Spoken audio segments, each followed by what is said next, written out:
Beijing, August 1630. Market Square. It's hot. The air reeks of sweat and fear. A crowd presses in. Thousands of people. They're not here to buy fish. They're here to buy a man. At the center of the square, tied to a rough wooden post, a man stands exposed, naked, emaciated, his skin already marked by preliminary torture. His arms are wrenched behind him, bound so tight the ropes have carved bloody grooves into his wrists. His legs tremble, not from fear, from exhaustion. He's been waiting for this moment in a lightless cell for months. The crowd roars. No pity in their eyes, no compassion, pure hatred. And something else. Something darker. Hunger. The executioner approaches. A massive man, bare-chested, his face covered by a red cloth mask. In his right hand, a knife. Not a standard execution blade. A butcher's knife. Short, sharp. Designed to carve, not to kill quickly. He raises the blade. The crowd holds its breath. First cut. A piece of flesh torn from the left thigh. Not deep, just enough to expose the muscle. The man on the post doesn't scream. His jaw clenches. His eyes stay open, fixed on some invisible point above the crowd. The piece of flesh drops into a basin. The executioner grabs it, holds it above his head. The crowd explodes. Hands reach out. Voices scream.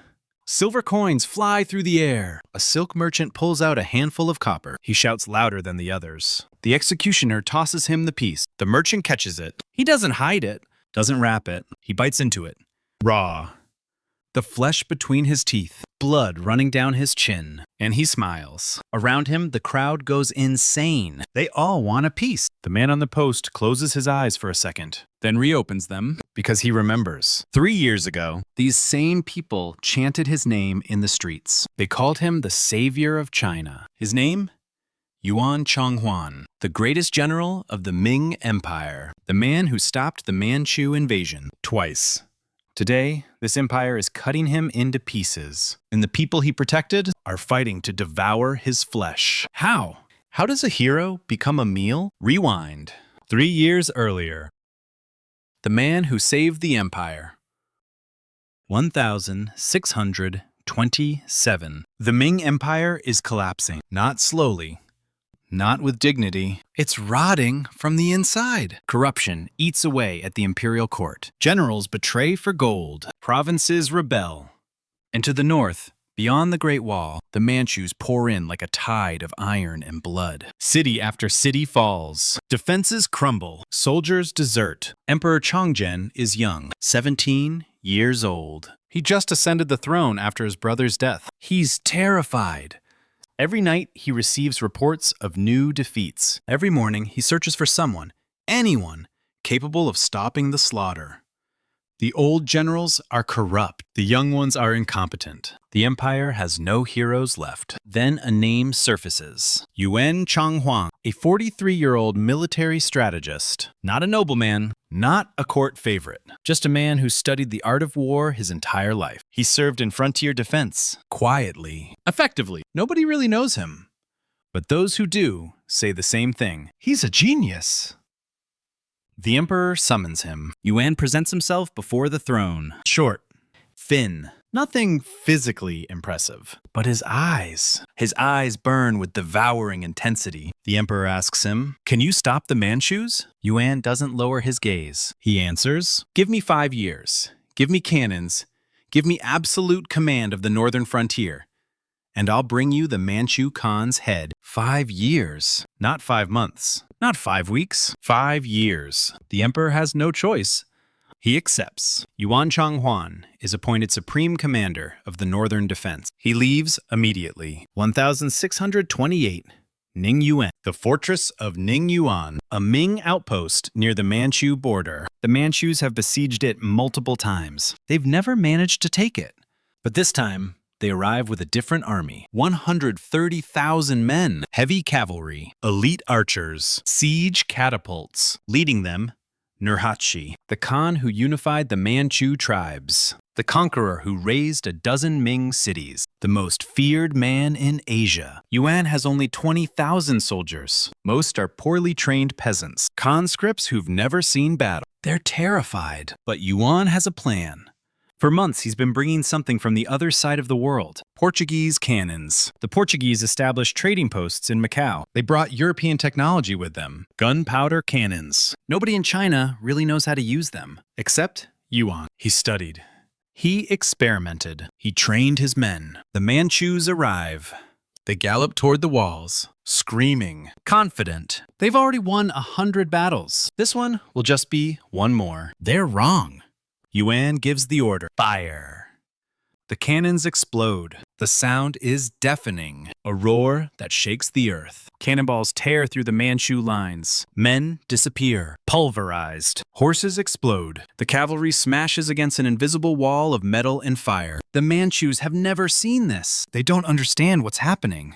All they see is death falling from the sky. Nurhaci orders retreat, but it's too late. A cannonball strikes him, not directly, but close enough that metal shrapnel tears through his chest. He collapses. His guards carry him back to camp. 8 months later, he dies from his wounds. The invincible Khan, killed by a general nobody knew. Yuan Chonghuan instantly becomes a national hero. Poems are written in his honor. Songs celebrate his victory. In the streets of Beijing, children play Yuan versus the barbarians. The empire has found its savior. But in the corridors of the Forbidden City, some aren't celebrating. They're afraid. Because a general who's too powerful is a general who could take the throne. The perfect trap. 1629. 1 year later, the Manchus return. New Khan, Hong Taiji, Nurhaci's son, younger.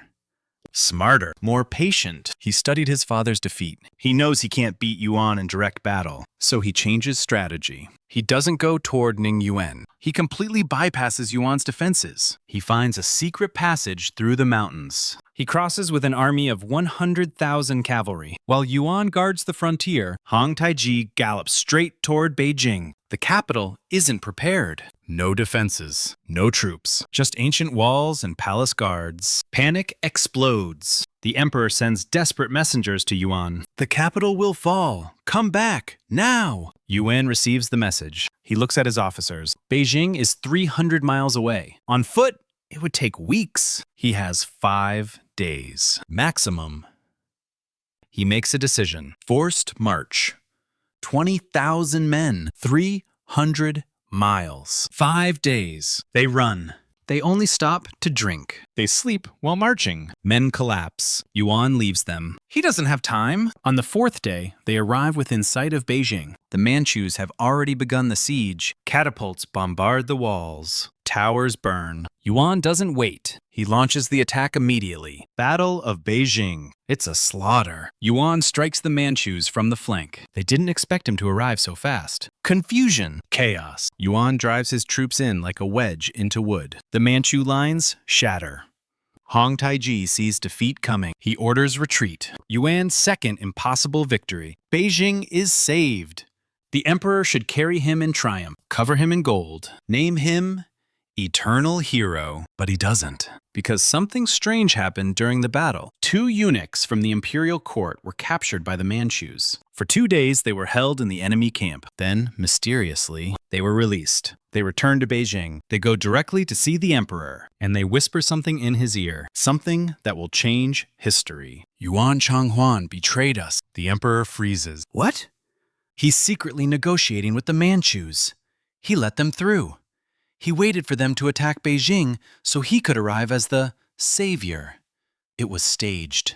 He's preparing a coup. The emperor looks out the window. Outside in the streets, people are cheering Yuan. Yuan! Yuan! Yuan! Thousands of voices. The national hero. The most popular man in China. More popular than the emperor himself. And suddenly, the emperor understands. If Yuan wanted the throne, who could stop him? The people would follow him. The army would follow him. Yuan is too powerful.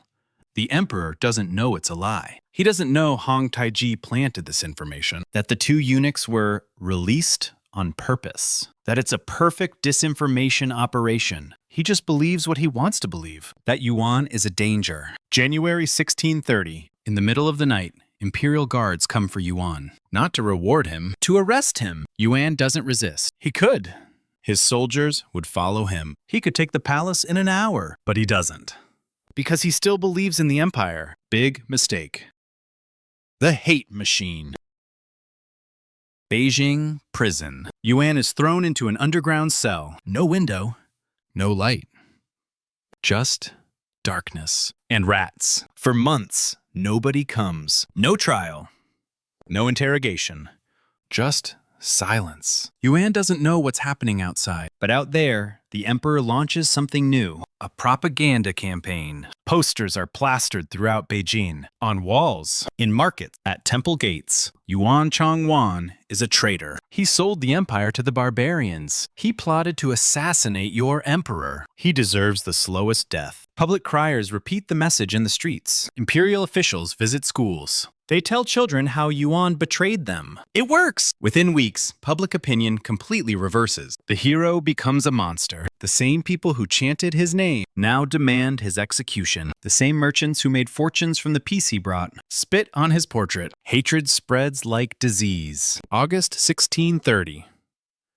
6 months after his arrest, Yuan is pulled from his cell. He squints. Daylight burns him. He's emaciated. Filthy. Half dead.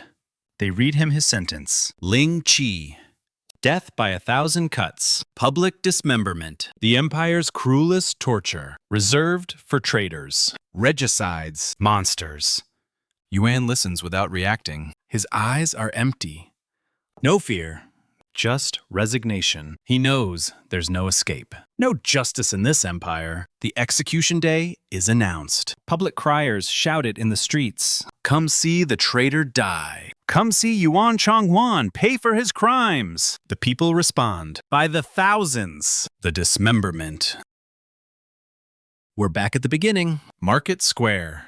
Yuan tied to the post. The executioner with his knife. The first piece of flesh already sold. The execution continues. Second cut.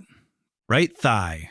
Another piece torn away. Yuan clenches his teeth. His eyes stay open, fixed.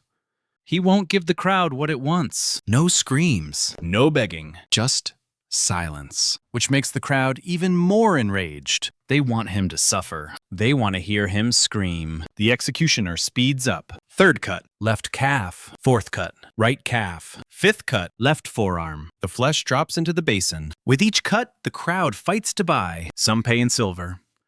Others in silk, others in jewelry. They all want a piece. An old man catches a piece. He doesn't eat it right away. He wraps it in cloth. He says he'll take it home, dry it, grind it to powder, and mix it with wine.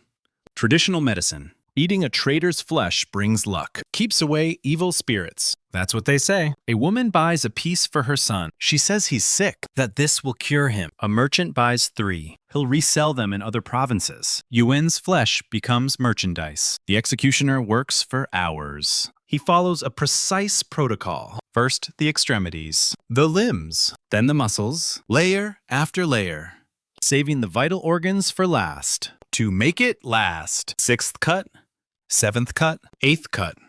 Yuan begins to pale. Blood loss. His eyes close at times, then reopen. He refuses to die quickly. 9th cut, left shoulder. The muscle is torn away. Bone exposed. White, clean, grotesque. 10th cut, right shoulder. Yuan sways. The ropes hold him upright. Without them, he'd collapse. The executioner pauses. He assesses the situation. Yuan is at the edge. A few more cuts and he'll die. Too soon. There are still pieces to sell. Still money to make. The executioner pulls out a vial. He forces Yuan to drink. A stimulant. Something to keep him conscious. To prolong the agony. Yuan coughs. Spits. But the liquid is already in his system. His eyes open a bit wider. The execution continues. 11th cut. 12th cut. 13th cut. The chest. Ribs are exposed. The heart beats behind them. Visible. Pulsing. The crowd goes silent. It's almost over. The executioner raises his knife one last time. He plunges it between the ribs, directly into the heart. Yuan stiffens. A spasm. Then, nothing. Silence. Yuan Chonghuan is dead. But the execution isn't finished. The executioner takes an axe. He begins cutting the body into sections. Arms, legs, torso, head, Complete dismemberment. The pieces are thrown into baskets. Some are sold, others thrown to dogs. Still others hung on hooks like meat at a butcher's stall. Final humiliation. Yuan Chonghuan has no grave, no burial. His remains are scattered. He has been erased. The truth, too late. 1644. 14 years later, the Manchus return. Hong Taiji died in the meantime. But his son continues the work. This time, they don't retreat. They take Beijing. The Ming Empire collapses within weeks. Emperor Chongjin, the one who ordered Yuan's death, hangs himself in his palace. Alone. Abandoned. Defeated. The Manchus install their own dynasty, the Ming Dynasty. They'll rule China for 268 years. And one of the first things they do Is reveal the truth about Yuan Chonghuan. The documents are made public. The testimonies of the captured eunuchs. It was all fake. Yuan never betrayed anyone. It was a disinformation operation, a perfect psychological trap. Hong Taiji had understood something. He couldn't defeat Yuan on the battlefield, so he had him killed by his own emperor. He turned China's strength into its weakness. Decades later, Yuan is rehabilitated. A temple is built in his honor in Beijing. Poems are written, statues erected. His name is cleared, but it changes nothing. He died as a traitor, cut into pieces before thousands of people. His flesh sold and eaten. His body scattered, erased from history while he lived. And the empire he'd saved twice collapsed exactly as he predicted. The lesson. The Ming Empire killed its best general. Out of fear, out of paranoia, out of weakness. 15 years later, that empire no longer existed, destroyed by those Yuan had defeated. While China devoured its savior, the Manchus sharpened their blades. The lesson? Sometimes an empire's true enemy is its own inability to recognize its heroes. Yuan Chonghuan was right about everything. About strategy, about the Manchus, about the length of the war. He was just wrong about one thing. He believed the empire was worth saving.